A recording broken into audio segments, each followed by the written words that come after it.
Greetings and welcome back to The Booth, the first and only podcast dedicated solely to WVU women's basketball. I'm Chad Adkins, and I have the extreme pleasure of being joined by one of the greats, Shane Terrell. One of the greats. Yeah. I don't know what I'm great at, but I'll take it. We're recording in the basement bar booth of Mario's Fishbowl Suncrest on University Avenue in Morgantown, West Virginia, home of the world-famous Fishbowl. All All right. right, toast with our half-empty beer. All right, before we get rolling, I'd like to give a shout-out to our title sponsor, Tri-County Electric. They specialize in electrical services for large-scale commercial and institutional and industrial projects. As an electrical service contractor, they design and construct power distribution and data communication systems in diverse and complex environments, including healthcare, manufacturing, and biotech facilities. They also handle heavy industrial and hazardous locations in addition to private and public sector environments. Visit pinline.com/services/Tri-County Electric or call 724-887-9110 for more information. Thank you to Tri-County. Thank you, Tri-County. We appreciate you. We're supposed to have a guest today that kind of fell through a little bit, so Didn't work out. this might be a little bit shorter than average podcast, so just be advised. You don't have to sit here and watch us anymore. So, and we're not that pretty to look at anyway. So Watch us for at least 30 seconds. Yeah, Is that yeah. what it is? We get I know. we get a view at 30. Just watch the whole thing. Like and subscribe. Damn Yeah, it. that's Like right. and subscribe. All right.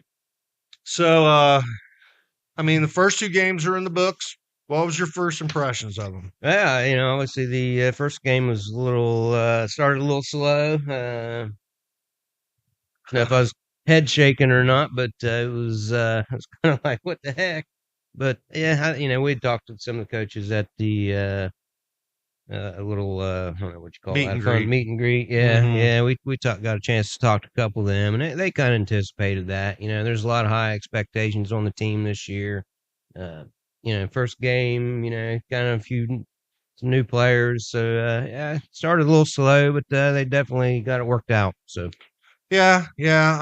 But as we talked about, it's a lot of expectations on them. They were, top 15 in the one poll. They had some nerves. They wanted to perform well. Yeah. And I think for the fans, for themselves, for the school, Yeah. and they were just trying really almost too hard. yeah, just came out a little too Yeah, intense maybe. And nerves. Yeah. Yeah. But, they pulled out ahead, Yeah. got 45 points. Some of the players, Jordan came out just balling. Jordan Harrison, Yeah. she came out. I can definitely tell an increase of her game has gotten better. You just tell. Yeah. No, she's impressive.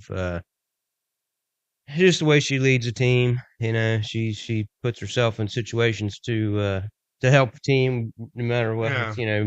If she's got to score, she'll score. If she's passing the ball, she's passing the ball. So yeah, definitely glad that we got another year with her. So Yeah, definitely. She's just a junior. And another one, JT. It's nice to have some mobile size in the paint. Yeah.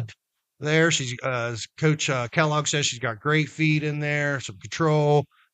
And he did mention, man, we blew some pretty easy close-up shots. They're finishing. They could finish a little bit better. But, this is early season.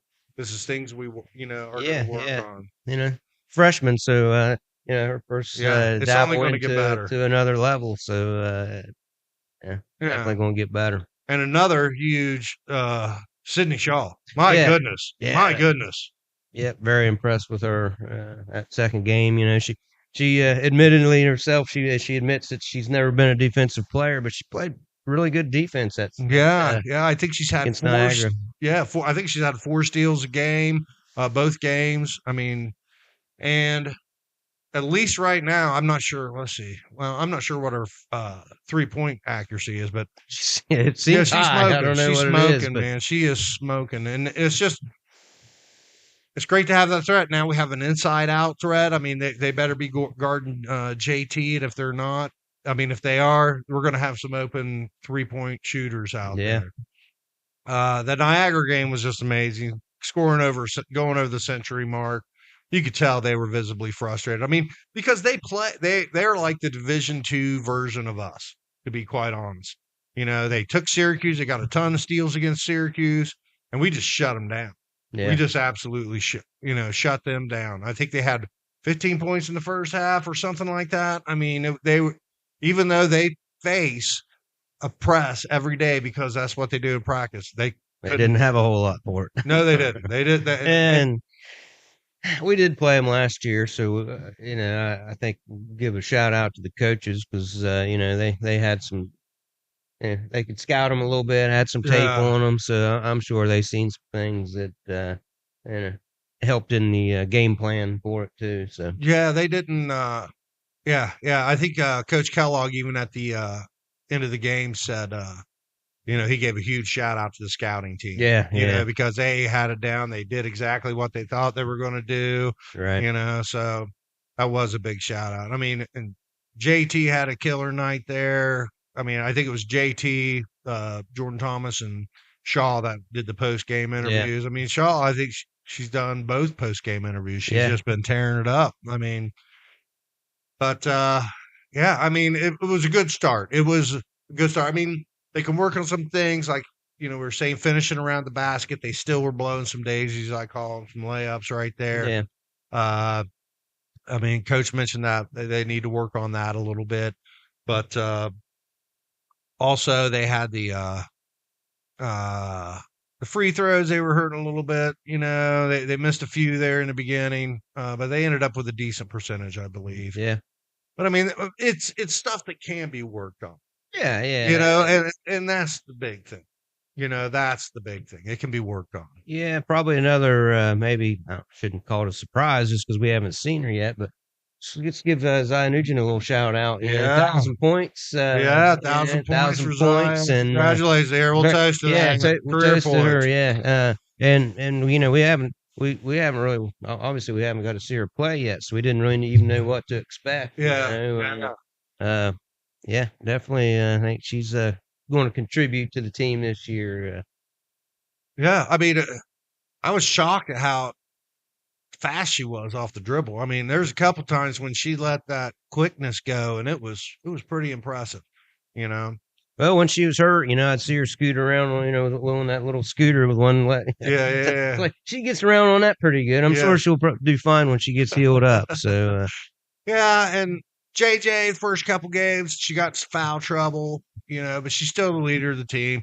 I mean, that second game, she had like 5 blocks, 5 assists, I think, 5 steals.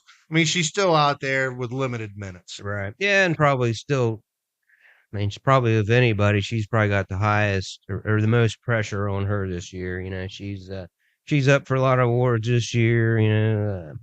She's probably got a lot of pressure on her and probably maybe trying a little too hard. She'll settle in and be fine. Yeah, I agree. She's too much of a good athlete to let that stuff linger. And I mean, honestly, something she's going to face all years.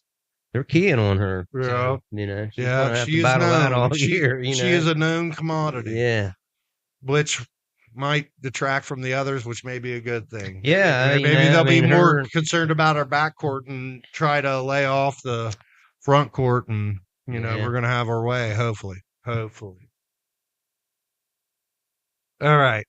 So to wrap that up, that little section, I would say look good. A few things we could improve, but I think we're pretty good at a pretty good point 2 games into the season. No, for sure. All right. Well, before we preview the next couple games, let's give a shout out to another one of our sponsors, Carpenter Marty Transportation. They can perform traffic impact studies along with roadway and bridge improvements. Located in Charleston, West Virginia. I can't even say the name of our state.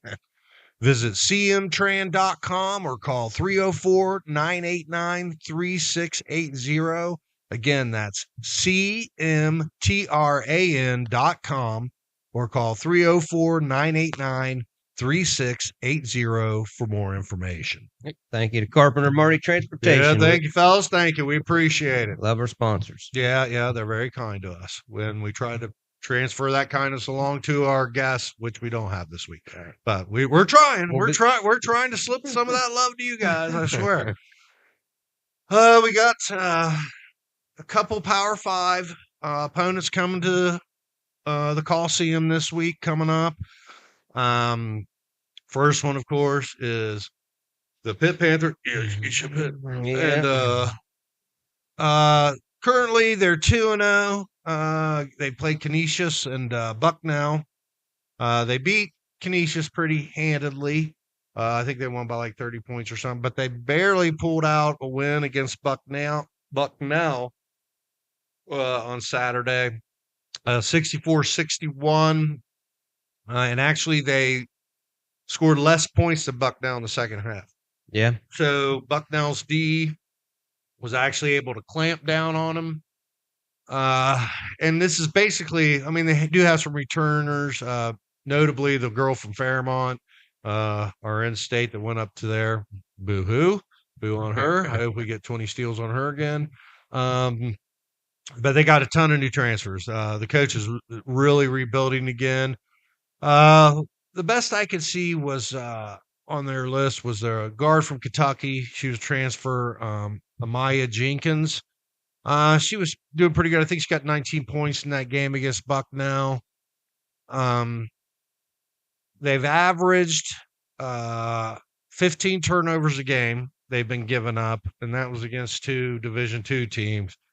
And giving up 10.5 steals to the component. Let's hope we triple that. All right. Yeah. I mean, let's keep up with their 30 turnover a game average. And I think there's potential. And that's one thing I wanted to ask the person who's going to come here today. But I mean, it's an interesting question. I wonder how much. I mean, they understand they're into this rivalry. I mean, we've lived our whole lives here. You know, these are players from out of the state, you know, and granted, this is only the second year they're able to play Pitt. But I mean, they see it around. I hope they understand. Do you think they understand? I think so. I mean, I think it's kind of obvious if you're around Morgantown, you understand the Pitt rivalry. Yeah. And I hope that people come out for it. You know, generally anything Pitt people, fans show up for. We don't have anything else going on Tuesday night that I'm aware of, anyway. So hopefully the fans come out loud and proud and make some noise because I know they love it. You know, Coach Kellogg's talked about how important the fans are and I didn't look on how many the attendance for the last game, but I know we had record. It was about the same. It looked about the same. I mean, it could have been a few hundred or two more or less, but and I mean, it was kind of a beautiful day, so it's like and the football game, football game going on, so it was nice that we still had a good turnout. It was decent. It was decent for the Niagara game. But I don't want to get you too sidetracked, but while it's in my head, we give out some tickets every now and then. Oh, should I bring it up, Chad? Should I bring it up? Yes. All right. I'm gonna tell a story here. We're gonna tell a story. So Friday night before the game, I put a post out on X. Hey, 2 free tickets to the first person that responds to this ad. I mean, 4 tickets. Right behind home court bucket. So Sam Thompson, you know who you are, contacts me through message and DM, and he says, "Hey, I'd be interested in those tickets." I send him the 2 tickets. Behind, great seats. We show up at the game yesterday. There's a guy sitting there with his kid, and we're like, "Hey, Sam, how are you doing, sir? How are you?" And the guy and his kid look at me like I'm buried to rob them or something, or that I'm a loony bin. I escaped from the loony bin. Come find out that Sam Thompson sold our tickets. Yeah, turn around and sold them on SeatGeek to this guy. Yeah. So, we're going to have to be a little – we want to we got some tickets we want to give out through the year. So, I guess we'll have to be a little more clever about how we do it. Maybe meet at the Coliseum. I don't know. We don't need people like that. This is taking and turning a buck, free tickets. So, we will be giving out more free tickets, but the delivery process will be It might different be from now different. on. You might have to meet us there or something. Yeah, I don't know. yeah, I don't know what walk we'll in with us something. Yeah, Exchange we'll phone figure it out. numbers. Yeah, We'll figure it out though. But boo on you, guy, for selling the tickets. We're trying to do you positive, and you just right. you know, man, just boo. I'm sorry. Sorry, I didn't mean to I sidetrack you. know on that, it but upsets me. It upset me though. I felt it needed addressed. It does need address. That guy's a jerk. All right. The second team we're playing, and it's a great deal. We're playing them on Friday night. We got a home game against Baylor the next day. WVU Athletics actually has a deal going on. I believe it's you get a ticket to the women's game Friday night and a ticket to the Baylor game, the football game, the next day for $35. Really? Yeah, it is. It is not a bad deal. So go to wvugame.com, get your tickets.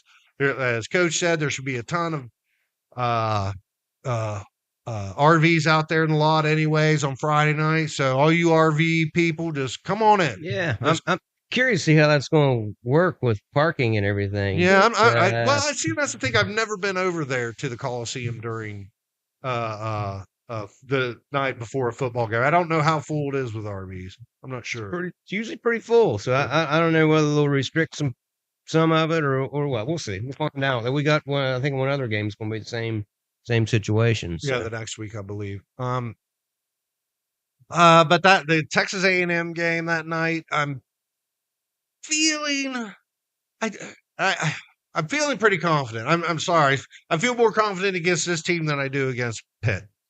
Yeah, they've had some success in the past. They were national champions 10 years ago, but currently they are 1-1. They came back and beat UTEP at home, but they lost the season opener at home to Corpus Christi A&M. And that's tough, man. That's tough to lose to a Division II. I mean, those are one of those games that you schedule that person to have a for sure win. Right. Yeah. That's almost like Appalachian State beating Michigan in football. Little tune-up game, and it just doesn't. Yeah, they got tuned. I'll tell you what. Their best player that I saw is a 6-foot guard that I was looking at, Sahara Jones. She's the only one on the team averaging more than 10 points a game through those first 2 games. She did DQ in the first game. So I'm guessing that she probably got 5 fouls. She's probably a little handsy, probably a little bit frustrated. But they're not shooting the ball well at all. They are currently 31% from the field and 20% 3-point shooter. Yeah, it's not great. No, they probably don't have as much confidence in their season as we do. They probably don't have that many expectations as we do. Plus, they're traveling all this way from Texas A&M, College Station. It's going to be a tough game for them. I think. Yeah. I think we are going to handle them fairly easy. I honestly do. I really do. I predict. I know Coach Kellogg said, in the post game against Niagara, he was talking about, hey, it's a rivalry game, so I'm sure it'll be, point to point. Granted, we were up by 20 against them last year, and they came back to get us, but that was at Pitt. I think it was their third game of the season, maybe second game of the season, anyways. The team is still learning the concepts, and now, I mean, the majority of the team has been a year in. They understand the philosophy. They understand how this offense and defense works a lot better. I think it's going to be a different showing than last year. I would hope so. Well, yeah. I mean, it was a little bit tight. It was a little bit nerve-wracking, but I think we're going to do it. I predicted. All right, I predicted like a 10 to 15 point win against the teams last week. But we obviously won by a lot more than that. Yeah. All right. So based on that, I think I can easily predict against these 2 Power 5 teams 10 to 15 point wins. I honestly feel that is what's going to happen. I don't think that's unrealistic. I don't either. And I don't think I'm being a homer with it either. I think that's legitimate. I'm interested to see what what Vegas says, what their point spreads are against them. It's amazing how accurate they usually are. It's scary. It's scary. It's almost like they got, I don't know.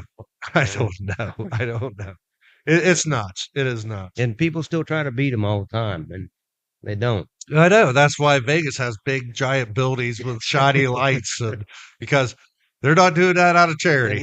No. They're taking some money. They're taking some money. So, how do you feel? So you think how are you looking forward to this first couple games? No, I think you're right. I think they're first of all. I mean, I just hope we have a crowd. That's really my big concern. We need a crowd. Come out, check this out. I don't know how many people last year we got to a game for the first time, and most of them have all been back. Yep. Probably all of them if they had the opportunity. Some people maybe traveled or whatever, but just show up and support this team. Yeah, that's my thing. And all right, I said we're going to give out tickets. We'll try to give out some tickets for this Pitt game, but we may have a lot of friends. We've got 11 tickets, but we got a lot of friends that like to go to the game. If we got a couple left over, we'll definitely chuck them out here. One of them that chews up our tickets is actually operating the camera switcher right now. He usually gets a few of them. Shane's son, right over here. Here we go. Scream loud, Skylar, so they can hear. There you go. There you go. Skylar Terrell. I can't even say your last name either. Damn it. I've only known you since high school. All right. Anything else you want to throw in before I wrap this up? No, I don't think I have anything. Yeah. Show up and support. Yeah, we need it. We need it. Like and subscribe. Follow us. We're trying to do good things and promote the team and get some players and coaches on and working out pretty good so far. Sometimes there's hiccups, scheduling conflicts and who knows, different things go on. But we our plan is to just get better every week. Yeah. And I guarantee somehow we will have a guest on the podcast next week. We'll have somebody on here. It could be a bum we pick up off of the in front of UTC that's collecting money, see what they know. But we will have somebody on the show. All right, before we wrap it up, I'm going to give another shout out to our title sponsor, Tri-County Electric. They specialize in electrical services for large-scale commercial, institutional, and industrial projects. As an electrical services contractor, they design and construct power distribution and data communication systems in diverse and complex environments, including healthcare, manufacturing, and biotech facilities. They also handle heavy industrial and hazardous locations, in addition to private and public sector environments. Visit pinline.com/services/Tri-County Electric or call 724-887-9110 for more information. All right, that's, like I said, that's pretty much going to wrap it up for us this episode. For Shane Terrell, I'm Chad Adkins. Until next time, we'll see you at the Coliseum.